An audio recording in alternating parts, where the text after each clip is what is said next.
Vous écoutez Bretagne 5, il est 8h18. Bretagne 5, l'invité de la matinale. Et on va être un peu plus sérieux pour accueillir notre invité de la matinale, invité politique, Tarande Marek, secrétaire fédéral des jeunesses communistes du Finistère, conseiller municipal, délégué à la vitalité de la langue bretonne à Brest. Il est venu, il s'est levé très tôt pour être avec nous ce matin. Merci beaucoup, merci d'avoir accepté l'invitation. Bonjour. Bonjour et merci de l'invitation. Alors, on va parler de politique, évidemment, comme on le fait chaque matin dans la matinale de Bretagne 5. Il ne vous aura pas échappé que le gouvernement est presque prêt. Des noms même déjà circulent. Un gouvernement qui s'inscrit quand même plutôt dans une forme de continuité. Pas de personnalité de gauche, peut-être une personnalité d'hiver gauche qui est annoncée, sans plus. Plutôt un gouvernement de droite. J'allais presque dire tout ça pour ça. Oui, clairement, Emmanuel Macron a pris tout son temps pour choisir un Premier ministre, pour finalement faire la même politique que depuis des années. C'est quand même sacrément surprenant, étant donné que les Français ont montré clairement leur rupture avec la politique du gouvernement. On a eu une vision claire du fait que les Français ont voté pour autre chose que ce qui a été fait jusqu'à présent. On peut se poser la question de qui a gagné, qui a perdu, mais la réalité, elle est claire. Le grand perdant, c'est la politique d'Emmanuel Macron depuis ces dernières années. Les Français ont dit clairement qu'ils voulaient autre chose. Nous, à gauche, nous avons une proposition. On a été majoritaire avec cette proposition. Certes, une majorité relative, mais la volonté de rupture était là. Et je trouve ça absolument absurde, le choix d'Emmanuel Macron de rester dans la continuité, de foncer droit au mur. Et avec un Premier ministre de droite qui va presque draguer sur les plates-bandes de l'extrême droite, sur certains sujets comme l'immigration. C'est du Macron comme d'habitude, comme depuis des années.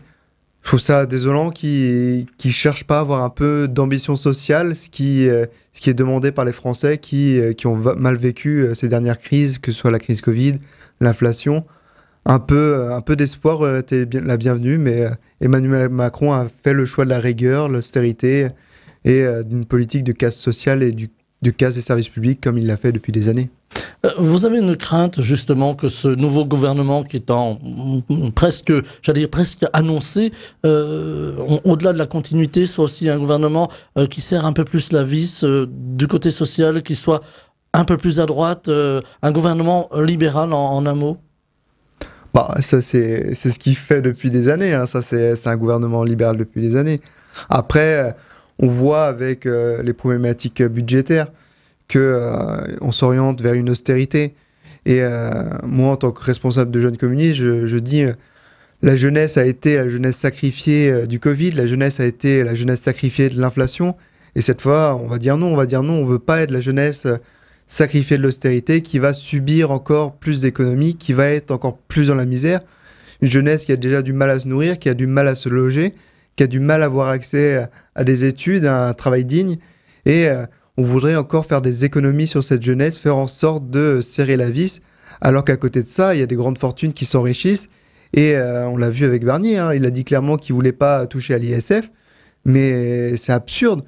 On est dans une situation où les riches sont de plus en plus riches depuis le début du quinquennat d'Emmanuel Macron, et on ne veut pas aller chercher l'argent là où il est, on veut aller chercher là où les gens n'ont plus d'argent.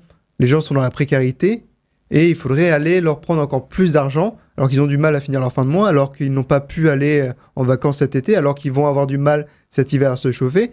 Et on leur dit, il va falloir faire des économies. C'est totalement déconnecté de la réalité. Avec justement des annonces peut-être d'augmentation des impôts. Alors pour l'instant, le projet est un peu flou, d'autant que le budget n'a pas encore été finalisé. Il devait être présenté le 1er octobre, ça sera finalement le 9 octobre. Sans doute même après le discours de politique générale du Premier ministre qu'on annonce pour le 1er octobre. Voilà, on navigue un peu à vue. Vous parliez, Tarande Marek, de la jeunesse. On lisait ce matin dans la presse, chez nos confrères, je crois du Télégramme ou de Ouest France, que la précarité étudiante gagne du terrain. Les associations nourrissent les étudiants aujourd'hui qui parfois n'arrivent pas à se nourrir, n'arrivent pas à se loger aussi. Est-ce que pour vous, le sursaut aujourd'hui peut venir de la jeunesse ? Oui, clairement, ça, on a été sur le terrain dès la rentrée, nous, dès les premiers jours de rentrée, au contact de ces nouveaux étudiants avec les jeunes communistes à Brest. Et on voit clairement qu'il y a une jeunesse qui est prête à s'engager. Et nous, au mouvement des jeunes communistes, on arrive avec 10 propositions parce que après cette période où tout le monde a été divisé, où la France a été divisée, on a envie de rassembler autour de 10 propositions pour la jeunesse qui va d'un côté, on propose l'anonymisation des CV. De l'autre côté, pour toucher la ruralité où le permis est important, on défend la gratuité du permis de conduire. D'un autre, on demande pour les étudiants la construction de logements sociaux pour les étudiants et la suppression de Parcoursup parce que chaque année, c'est une catastrophe pour ces étudiants qui n'ont pas de solution après le bac et qui se retrouvent à devoir avoir une solution de bricolage au dernier moment. On a 10 propositions pour la jeunesse qui permettent de rassembler toute la jeunesse et on est sur le terrain pour aller parler à cette jeunesse et leur dire que c'est par eux que viendra la solution. Et à cette jeunesse, on leur demande organisez-vous dans vos organisations politiques. Nous, on vous propose le mouvement des jeunes communistes et avec nous, on pourra faire changer les choses parce qu'on n'est pas sûr de ce que va faire le gouvernement. On a une assemblée qui n'est pas certaine, mais c'est par la mobilisation sociale qu'on va y arriver et c'est en faisant en sorte que la jeunesse s'organise et cette jeunesse a la capacité, elle a l'envie de faire changer les choses.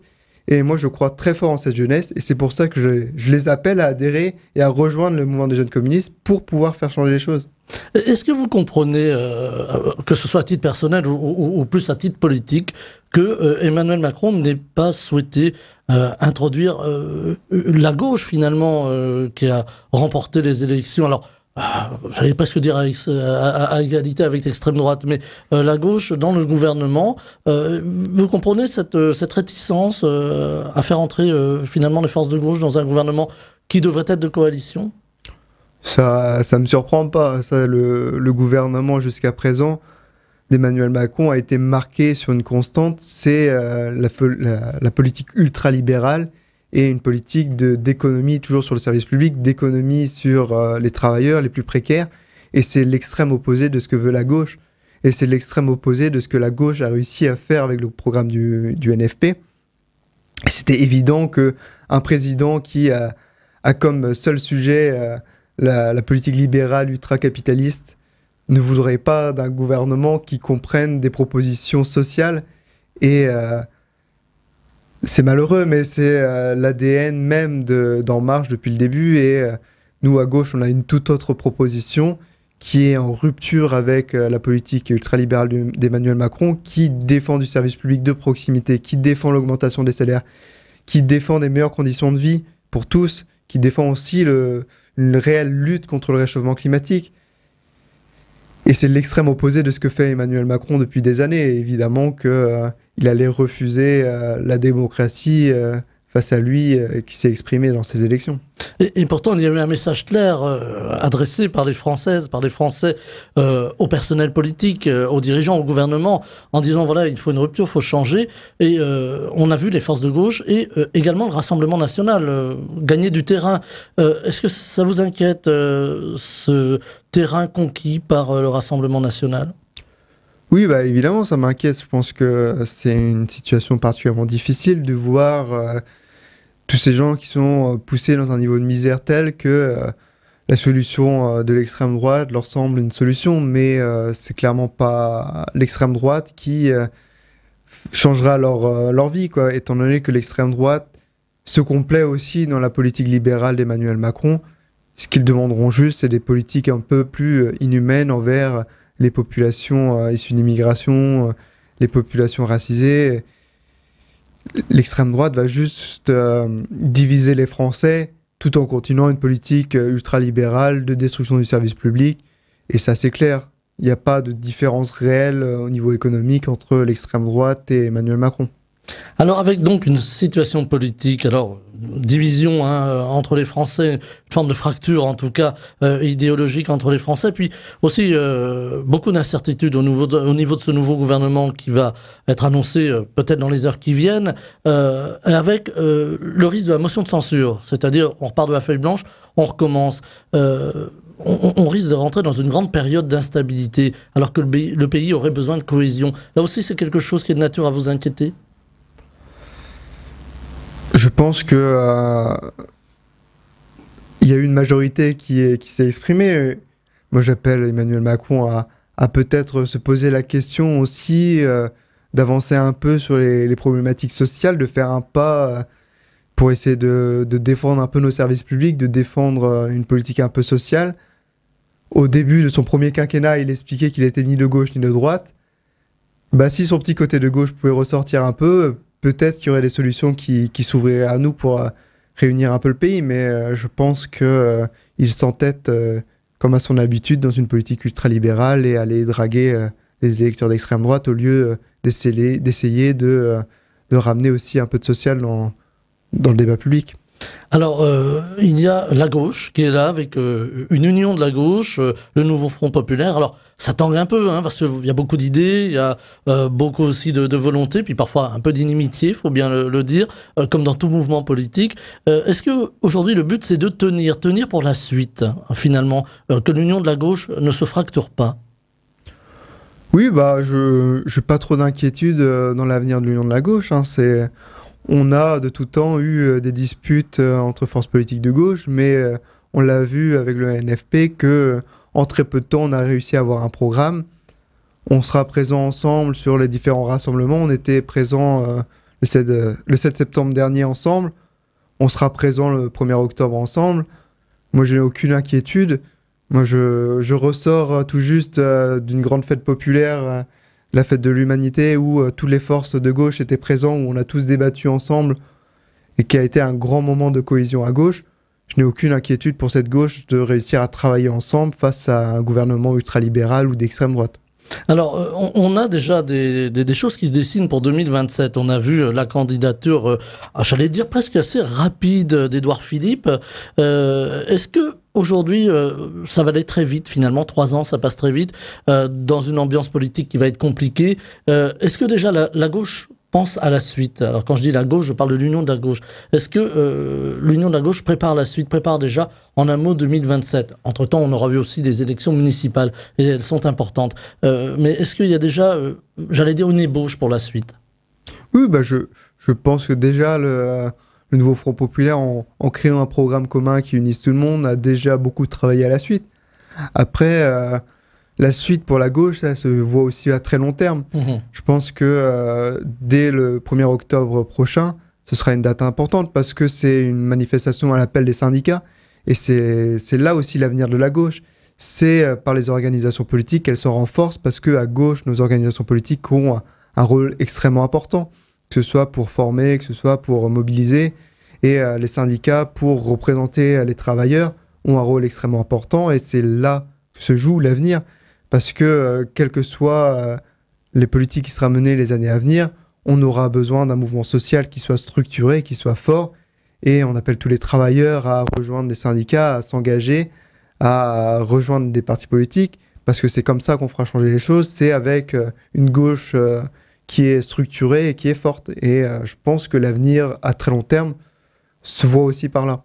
Alors, on parle aussi des territoires beaucoup aujourd'hui. Vous êtes élu à Brest, hein, je le disais en commençant, Tarn-Marek. Les territoires sont malmenés un petit peu aujourd'hui. On a entendu l'ancien, on peut le dire maintenant, ministre de l'économie, Bruno Le Maire, qui a pointé du doigt les finances, alors avec les finances publiques qui sont dans l'état que l'on connaît, et une augmentation finalement du déficit d'à peu près 16 milliards d'euros, c'est pas négligeable, en disant voilà, finalement sur le terrain, les collectivités territoriales, les collectivités locales, eh bien elles gèrent mal, elles dépensent trop.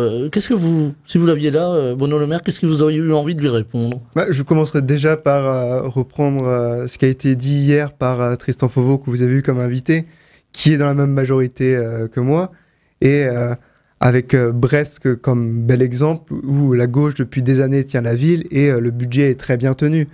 J'ai aucune inquiétude sur l'avenir de nos budgets, mais clairement, on voit que le gouvernement cherche à détourner la tête, alors que s'il y a un problème dans les collectivités, c'est bien parce que l'État se désengage depuis des années.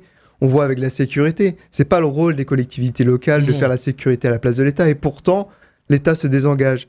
c'est pas le rôle des collectivités de faire une politique de santé avec les hôpitaux qui ferment un à un, avec les services qui ferment.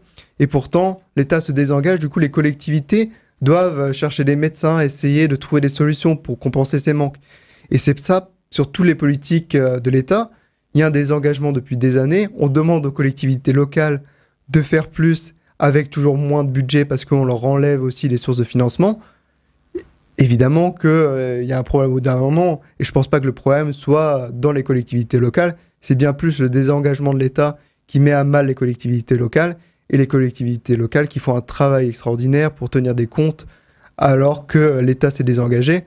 Je pense que réellement, comme l'a dit Tristan Fauvoyère, il devrait un peu plus regarder la façon dont les collectivités locales tiennent leur budget et s'en inspirer parce que le gouvernement a beaucoup à apprendre des collectivités locales, ça c'est sûr. Il faut plus de décentralisation, là aussi, pour que les collectivités locales soient plus à l'aise pour gérer leur budget, évidemment en considérant que l'État donne les moyens, mais il faut plus de décentralisation pour pouvoir décider plus en local, plus en réalité par rapport au terrain. Bah, on en avait déjà parlé la dernière fois que j'étais venu, quand on parlait de la région Bretagne, plus de pouvoir pour la région. Mais clairement, s'il n'y a pas les moyens qui vont avec, ça n'a aucun sens. On peut faire de la décentralisation, mais sans moyens supplémentaires, ça ne servirait à pas grand-chose.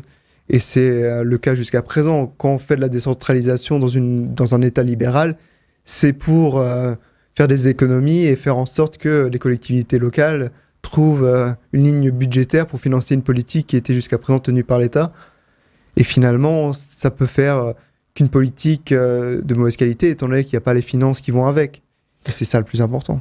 Là encore, le terrain, je le disais en commençant, il y a eu cette alerte des Françaises, des Français, des électeurs qui se sont tournés vers un vote de colère, parfois d'adhésion vers le Rassemblement national. Souvent, lorsque l'on discute avec ces électeurs, c'est voilà, on est abandonné, les territoires ruraux sont abandonnés, la poste a fermé, parfois la gare, parfois d'autres services publics et évidemment la santé, le médecin qui n'est plus là. Est-ce que demain, il faut mettre en place un grand plan pour réintroduire le service public ou les services publics dans les territoires, que ce soit urbains, dans les quartiers ou dans les campagnes? Oui, clairement, je pense que sur le service public, on a tous à peu près le même problème. On voit dans les grandes villes, dans les quartiers, les bureaux de poste qui ferment aussi. La réalité du recul du service public est partout. On voit l'hôpital de Brest, les urgences qui sont dans un sale état. Et dans les petits villages, c'est les services publics de proximité qui disparaissent aussi. Globalement, il faut remettre du service public, il faut avoir une ambition de service public. Il faut aussi une politique aussi importante dans la ruralité parce qu'il y a une réelle situation d'inégalité qui se creuse. Et c'est pour ça que nous, par exemple, dans nos 10 propositions au mouvement des jeunes communistes, on a la proposition de la gratuité du permis de conduire. Parce que la mobilité est importante finalement en campagne. Pour les jeunes. Et ça crée une réelle inégalité dans notre époque, le fait d'avoir ou ne pas avoir de permis de conduire. Et ça fait partie des choses où il va falloir agir vite parce que les inégalités se creusent de plus en plus et nos petites villes bretonnes se vident de leurs services publics, se vident de leur population et se retrouvent dans des situations particulièrement difficiles où on se retrouve avec des villes pavillonnaires avec que des maisons secondaires et la vitalité de ces villes qui disparaissent et c'est tout à fait terrible. Avec justement, vous le pointez du doigt, ce problème du logement particulièrement visible ici en Bretagne. Là aussi, il faut que les collectivités territoriales prennent les choses en main, décident pour que tous les Bretons ou ceux qui viennent en Bretagne puissent se loger. Oui, clairement, il faut pouvoir décider, mais on a un outil qui fonctionne généralement bien, qui est les logements sociaux où avec une réelle politique d'ambition de construction de logements sociaux. On a l'exemple pour les étudiants où c'est en faisant aussi des logements pour étudiants qu'on arrivera aussi à donner des logements dignes à tout le monde. Mais dans les petites villes, il y a aussi un besoin de logement social et il faut pousser et soutenir ces collectivités dans la construction de logements sociaux pour permettre à la population qui travaille dans ces villes de pouvoir vivre dans ces villes. Et on le voit sur les communes du littoral où les prix des loyers explosent. C'est réellement important et urgent de faire en sorte que les travailleurs qui vivent dans ces villes, qui permettent d'avoir des enfants dans les écoles, qui permettent d'avoir une vie, parce que s'il y a plus d'enfants, les villes se meurent aussi. C'est en permettant aux gens, via du logement social, via aussi une politique de contrôle sur les Airbnb par exemple, qu'on arrivera réellement à refaire vivre aussi nos villes. Alors, refaire vivre des villes, donner des moyens. Alors, on parlait de l'hôpital tout à l'heure. Où aller chercher ces moyens aujourd'hui? Parce que on le comprend bien, l'État, en tout cas le futur gouvernement, et le poste de Bercy n'est pas envié, va devoir faire des économies, mais va devoir aussi continuer à développer les territoires, à développer la France. L'équation semble difficile. Moi, je pense qu'il y a une source de financement qui est assez importante, qui est négligée, hein. Déjà, on parle de l'ISF. Le gouvernement le Premier ministre qui dit directement qu'il ne veut pas toucher à l'ISF. Il y a un moment, si on ne va pas chercher l'argent dans les poches de ceux qui en ont beaucoup, il y a une réelle inégalité entre les impôts qui sont payés par les plus précaires et les impôts qui sont payés par les plus riches. Il y a un moment, si on ne va pas chercher l'argent là où il est, c'est sûr qu'on n'y arrivera pas. Et il y a des grandes fortunes, il y a des entreprises qui tournent très bien, qui s'enrichissent. Et à côté de ça, il y a des gens qui sont dans la précarité absolue.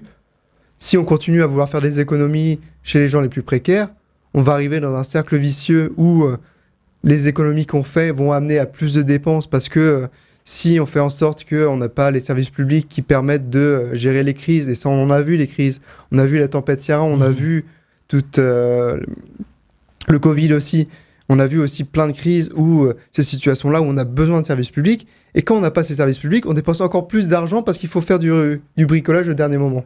Alors à un moment, si on met l'argent là où on en a besoin dans le service public, dans des ambitions sociales, c'est des économies qui seront faites à long terme. Et à côté de ça, il faut aller chercher l'argent là où il est, chez la poche les plus riches.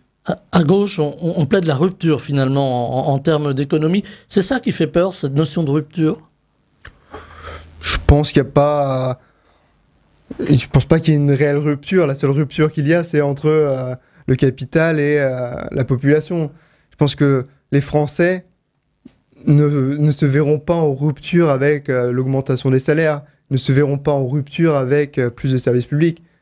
Il y a la seule rupture qu'il y a, c'est avec la politique du gouvernement. Et on a vu sur les dernières élections que les gens rejetaient la politique du gouvernement massivement.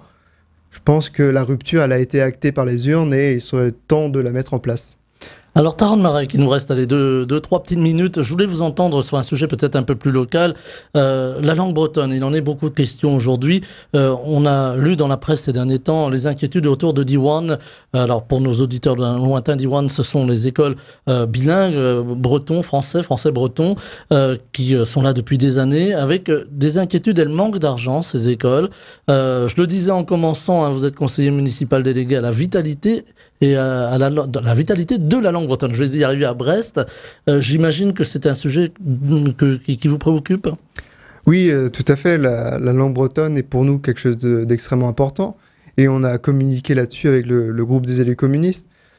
Diwan est un réseau d'écoles associatifs qui partagent nos valeurs en étant gratuites et laïques, mais qui a des difficultés financières actuellement. Et c'est un sujet qui nous inquiète énormément, étant donné que Diwan a joué depuis le début un rôle extrêmement important pour structurer la défense de la langue bretonne. Diwan, par l'enseignement immersif, a fait beaucoup pour la langue bretonne et aussi pour la vie culturelle, parce que le réseau Diwan a été aussi l'initiateur de beaucoup d'événements qui font vivre nos territoires. Moi, je pense à Desta, on peut penser à la Randorade, à Redadek, et plein d'événements comme ça qui ont fait vivre nos territoires. Et aujourd'hui, Diwan est en difficulté. Et on appelle aussi à ce que Diwan soit soutenu dans cette situation de crise, parce que Diwan est un élément essentiel de la défense de la langue bretonne, un élément essentiel de la défense de la culture bretonne. Et on espère de tout cœur que l'on trouvera une solution pour faire vivre ce réseau dans les années à venir. Et à Brest, c'est dans le sens des politiques qu'on mène, parce qu'on soutient Diwan en leur fournissant des locaux depuis des années. On est à leur écoute et on travaille très fortement avec eux aussi. Et on a réellement cette inquiétude. Et on espère de tout cœur qu'on trouvera une solution pour sortir Diwan de la crise. Voilà, des inquiétudes, mais rien n'est perdu, hein, si je traduis votre message. Un mot de foot, Brest s'en est bien sorti hier soir? Vous n'êtes pas très branché foot? Je ne suis pas un très grand supporter. Voilà, je voulais faire un petit clin d'œil au stade brestois, voilà. Merci en tout cas d'être venu parler politique et non pas sport ce matin. Tarand Marek, secrétaire fédéral des jeunesses communistes du Finistère, conseiller municipal délégué à la vitalité de la langue bretonne à Brest. Et ça, c'est important également. Je vous souhaite une très belle journée. Belle journée à vous aussi. Bretagne 5, Stéphane Hamon, le 7-9.